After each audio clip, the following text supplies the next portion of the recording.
시청자 여러분 안녕하십니까? 서울시의회 플러스입니다. 첫 소식입니다. 대형 화재로 수십 명의 사망자를 낸 밀양 세종병원과 제천 스포츠센터는 모두 외벽이 드라이비트 공법으로 지어졌습니다. 시공에 시간과 비용이 적게 들어 널리 쓰이지만 화재에는 매우 취약한 시공법인데요. 서울시의회 서윤기 의원은 서울시내 학교 중 3분의 1이 바로 이 드라이비트 공법으로 지어졌다고 지적하며 화재 예방책을 세울 것을 촉구했습니다. 대형 화재로 수십 명의 사망자를 낸 밀양 세종병원과 제천 스포츠센터는 모두 외벽이 드라이비트 공법으로 지어졌습니다. 특히 제천 스포츠센터의 경우 외벽 마감에 이 공법을 쓴 것이 화마를 키운 주요 원인으로 분석됐습니다.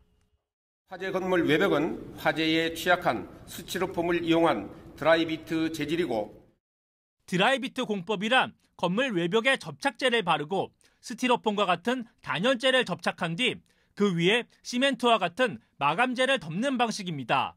대리석이나 벽돌 등 불연성 외장재를 쓰는 것에 비해 공사 기간이 짧고 시공비가 적게 드는 데다 단열 효과도 양호해 시공업자들이 즐겼습니다. 그런데 화재가 나면 독한 유독가스를 배출하는 데다 불길이 건물 외벽을 타고 번지는 것을 막지 못하는 단점이 있습니다. 무려 130여 명의 사상자를 낸 2015년 의정부 도시형 생활주택 화재 역시 이 드라이비트 공법 때문에 큰 피해가 났습니다. 이런 가운데 서울시의회 서윤기 의원은 서울시 내 441개 학교가 드라이비트 공법으로 시공된 점을 지적하고 대책 마련을 촉구하고 나섰습니다. 주변에 보는 학교 10개 중에 3개는 이 드라이비트 공법으로 외장재를 사용한 학교들입니다. 그래서 32% 정도 되거든요. 그런데 지금까지 실태 조사도 안 됐었고 그리고 개선하려고 하는 조치도 없었던 상황입니다. 서 의원은 의정부 화재 이후 6층 이상 건물은 드라이비트 공법을 쓸 수 없도록 건축법이 개정됐지만 이후 지어진 학교들에서 또다시 이 공법이 쓰였다고 지적했습니다. 법이 개정된 이후에도 건축법이 개정됐는지 학교 당국자들은 잘 몰랐습니다. 2017년에만 해도 30개의 학교에서 이 드라이비트 공법으로 외장재를 처리를 했었던.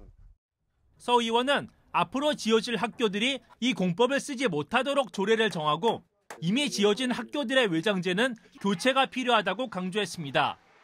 이와 관련해 서울시교육청은 전수조사를 진행하는 한편 방제 보완 계획을 세워 빠르면 이번 주 중 발표하겠다고 밝혔습니다. TBS 이강훈입니다. 서울시는 지난달 14일 처음으로 서울형 미세먼지 비상저감 조치를 발령하고 출퇴근 시간대 대중교통 무료 정책을 펼쳤습니다. 도로 교통량을 줄이기 위한 서울시의 정책으로 대중교통 이용률은 소폭 증가했지만 시민들의 차량 이부제 참여율은 저조했는데요. 이에 박준희 환경수자원위원장은 정책의 실효성을 위해서는 강제성이 필요하다며 환경부의 법령 개정을 촉구했습니다. 미세먼지가 서울 하늘을 뒤덮었던 지난 14일. 다음 날인 15일까지 이틀 연속 초미세먼지 농도가 나쁨 수준으로 예상돼 서울시는 처음으로 서울형 미세먼지 비상저감 조치를 발령했습니다. 출퇴근 시간대 서울시 내 대중교통을 무료로 이용할 수 있도록 하고 사업장, 공사장 조업을 단축하는 등의 조치를 시행했습니다. 도로 교통량을 줄이기 위한 서울시의 정책으로 대중교통 이용률은 소폭 증가했지만 시민들의 차량 이부제 참여로 이어지진 않았습니다. 이런 가운데 서울시의회 박준희 환경수자원위원장은 이번 정책이 미세먼지 저감을 위한 서울시의 의지는 보여줬지만 실효성은 다소 부족했다고 평가했습니다. 차량들 운행 제한을 해보기 위해서 승용차보다는 대중교통을 이용하라는 측면에서 우리가 서울시 예산으로 집행을 했는데 실효성 면에서는 좀.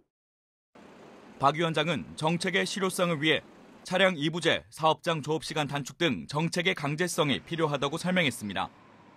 이부제를 강력히 실시하기 위해서는 처벌 조항이 뒤따라야 된다. 그래서 과태료를 물릴 수 있도록 시행령을 좀 바꿔서 가는 것이 오히려 50억을 투여해서 대중교통을 이용하게 한 것보다.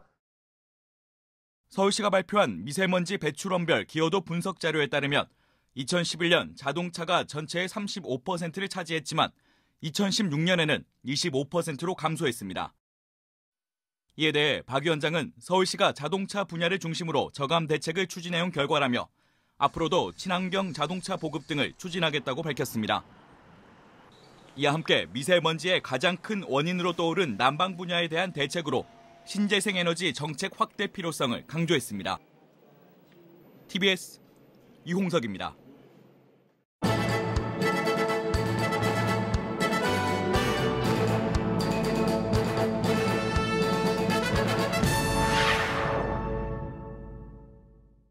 김인호 의원은 평창 동계올림픽이 평화의 메시지를 넘어서 동계 스포츠 등 비인기 종목들에 대한 저변 확대와 육성에 힘써야 한다고 주장했습니다.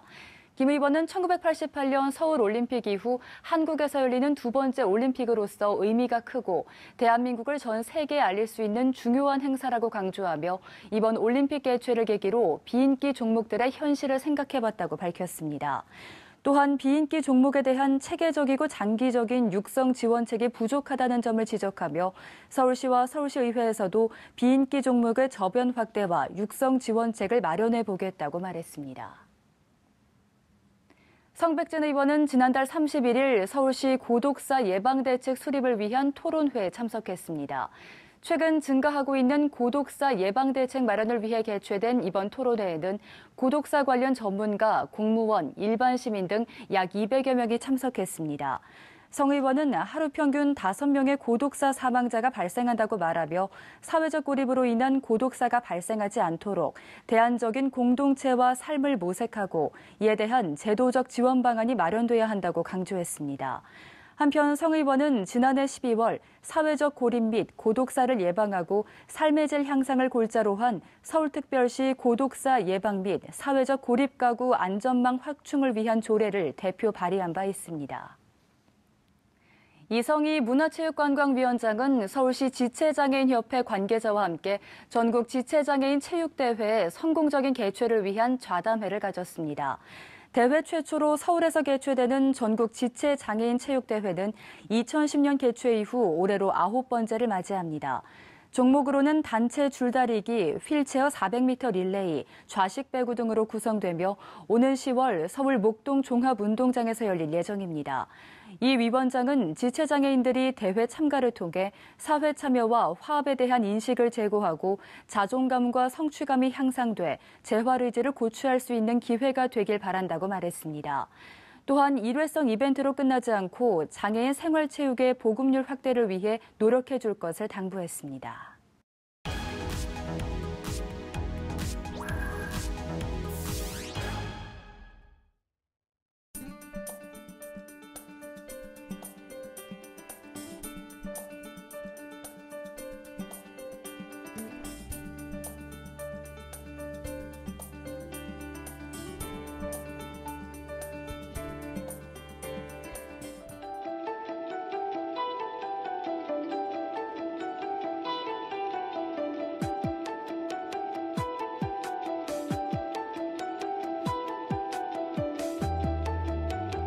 현직 여검사의 용기 있는 미투를 응원한다. 어린 성찰과 반성을 촉구하며 공식 사과를 촉구한다.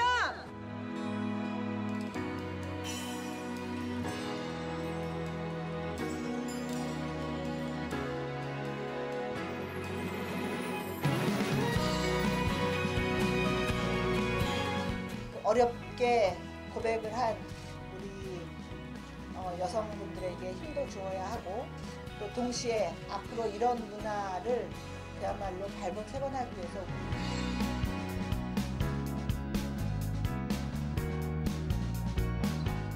우리 더불어민주당 전국 여성지방의원협의회 일동은 이들의 용기 있는 발언을 진심으로 응원하며 그 용기가 헛되지 않도록 제도 및 인식 개선에 적극 동참하기 위해 이 자리에 섰다.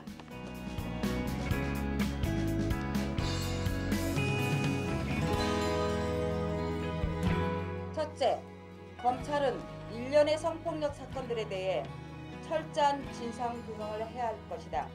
둘째, 모든 성폭력 피해자들에게 추가적인 피해가 절대 발생하지 않도록 법적, 제도적 보호책을 강구해야 한다. 나의 여동생, 나의 딸에게도 언제든 일어날 수 있는 일이라는 것을 이념하고 피해자를 향한 분매를 거두어야 한다.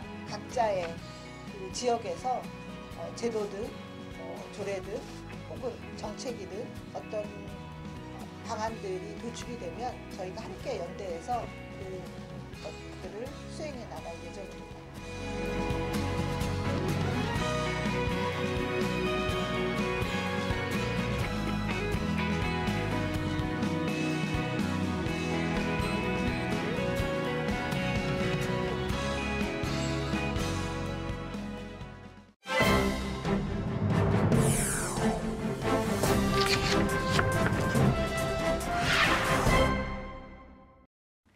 이웃 간의 교류가 줄어들고 더욱 개인화돼가는 요즘 덩달아 공동주택 안에서 발생하는 갈등 사례도 증가하고 있는데요.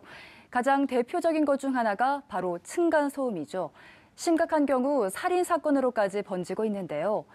서울시의회가 층간소음으로 인한 이웃 간의 갈등을 조금이라도 해소하기 위해서 관련 조례안을 발의했다고요. 네, 사실 이게 보통 일이 아닌데요. 층간소음으로 인한 고통이나 이웃 간 갈등이 심해지면서 소송부터 시작해 심하게는 방화나 살인까지 크고 작은 사건들이 많이 발생하고 있죠. 이처럼 층간소음이 사회 문제로 떠오르자 서울시의회는 시민들의 쾌적한 주거 생활을 보장하기 위해 서울특별시 공동주거시설 층간소음 관리에 관한 조례안을 발의했습니다. 지난해 10월 발의된 이 조례안은 무리 없이 본회의를 통과했고요. 지난 1월 4일부터 시행되고 있습니다. 네, 저도 처음에는 이 층간소음이 큰 문제는 아니라고 생각했는데요. 최근에는 폭력이나 방화, 또 살인까지 이어진다는 기사나 또 주변 사람들의 얘기를 들으면서 이로 인한 정신적 고통이 상당히 크다는 걸 알 수가 있었는데요. 실제로 층간소음으로 인한 피해는 어느 정도인가요? 네, 보시는 것처럼 층간소음은 매년 꾸준히 발생하고 있습니다. 환경부의 층간소음 이웃사회센터가 있는데요. 이곳에 접수된 상담 건수는 2012년 8,795건에서 2014년에는 2만 건을 넘어섰고요. 2016년은 19,000건 정도가 됐습니다. 지난해에는 5월까지 10,000건 가까이 접수됐습니다. 2014년부터는 층간소음의 기준이 법으로 정해졌는데요. 주간에는 1분간 43데시벨, 야간에는 1분간 38데시벨 이상이면 층간소음으로 볼 수 있습니다. 어른의 걸음거리가 26에서 47데시벨, 어린이가 뛸 때가 43데시벨, 농구공 튀길 때 43에서 57데시벨, 의자 끌 때가 40에서 59데시벨 정도로 측정되는데요. 이 결과만 보더라도 내가 층간소음의 피해자가 또는 가해자가 될 수도 있음을 알 수가 있습니다. 하지만 지금까지는 층간소음 피해를 입은 개인이 취할 수 있는 행동이 경범죄 신고와 손해배상 청구 이 두 가지였는데요. 자신의 피해를 직접 입증해야 해서 처벌이나 처리가 제대로 이루어지지 않은 것이 사실입니다. 그래서 집 천장을 두드리거나 스피커를 다는 등 소음을 되돌려주는 이른바 보복을 가장 많이 선택해왔고요. 이 때문에 층간소음 문제가 이웃 간의 감정 싸움으로까지 커지지 않았나 짐작해 볼 수 있습니다. 네, 층간소음 방지나 갈등 조정을 위한 대책이 꼭 필요해 보이는데요. 서울시의회 서울특별시 공동주거시설 층간소음 관리에 관한 조례안에는 구체적으로 어떤 내용이 담겨 있나요? 네, 우선 이 조례는 공동주거시설의 층간소음 관리를 가장 큰 목적으로 삼고 있습니다. 공동주거시설이란 두 가구 이상의 건축물의 바닥, 벽, 복도 등의 전부 또는 일부를 공동으로 사용하고 하나의 건축물 안에서 독립된 주거 생활을 할 수 있는 구조로 된 공동주택 등의 시설을 말하는데요. 층간소음과 관련된 공동주택관리법은 아파트, 연립주택, 다세대 주택으로 대상이 한정돼 있었다면 이 조례안에서는 대상을 오피스텔 등 공동주택 유사시설로 확대했다는 점에서 큰 의미가 있다고 볼 수 있겠습니다. 조례안의 내용을 자세히 살펴보면 층간소음 관리를 위한 계획을 매년 수립하고 시행할 것을 규정하고 있는데요. 그 안에는 관리계획의 목표와 방향을 비롯해 층간소음 예방과 갈등 해결을 위한 홍보, 교육에 관한 사항에 담겨야 합니다. 또한 관리계획을 효율적으로 수립하고 시행하기 위해서 실태조사가 이루어져야겠죠. 이 조례안의 핵심이라고 할 수 있는 부분은 바로 층간소음 자율관리기구 조성과 층간소음 갈등 해결 지원단 구성일 텐데요. 관련 법상 규제가 없던 주상복합과 오피스텔 입주자도 자율조정기구인 층간소음 마을소통위원회를 만들어 문제를 해결할 수 있게 되고요. 시는 이 자율조정기구에도 교육과 비용 등의 지원을 아끼지 않을 예정입니다. 자율조정기구를 통해서도 층간소음 갈등이 해결되지 않는다면 층간소음 갈등 해결 지원단의 도움을 받게 되는데요. 이 갈등 해결 지원단은 소음 측정 전문가와 갈등 조정 전문가, 또 애완동물 훈련사와 정신과 의사 등 전문가들로 구성되며 올해 본격적으로 추진될 예정입니다. 네, 1인 가구와 공동 주거 시설이 증가하고 있는 시대의 흐름과 잘 맞는 조례안인 것 같은데요. 서울시의회 이번 조례 시행으로 서울시의 정책 또한 더욱 구체화되지 않을까 기대가 됩니다. 층간소음 갈등 해결 지원단이 하루빨리 구성돼서 이웃 간 발생할 수 있는 층간소음 갈등 사례가 원만히 해결되길 바라겠습니다.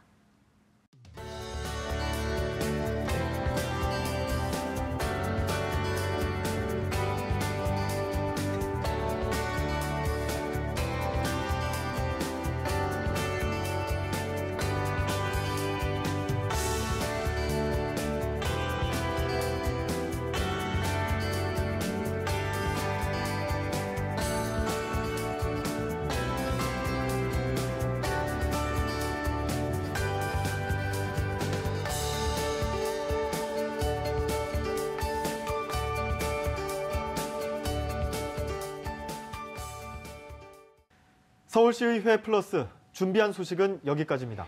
다음 시간 더 알찬 소식으로 찾아뵙겠습니다. 함께해 주신 여러분 고맙습니다.